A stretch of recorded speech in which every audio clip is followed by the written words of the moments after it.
Alam mo, habang nagtutupi ako dito ng damit, dumaan na naman ito si ate girl sa aking dito sa social media ba. Tapos narinig ko na naman yung sinabi niya na about doon sa 50-50. Na sabi niya, I'm sorry you married a poor guy. Ganun pa siya.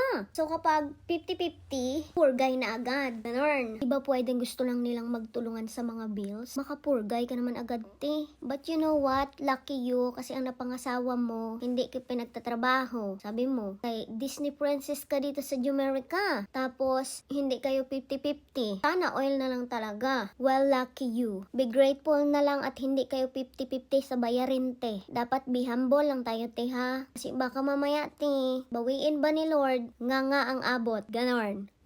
Kaya sister, be nice. Be grateful. Huwag mag-look down sa ibang people. Very bad. Kasi kung baguhan ka pa lang dito, te, hindi mo pa na-experience ang real life sa Jumerica. Kaya ganyan ka makapagsalita sa mga 50-50 person. Mag-wait ka lang. Baka masabi mong, ay okay na lang din pala yung 50-50.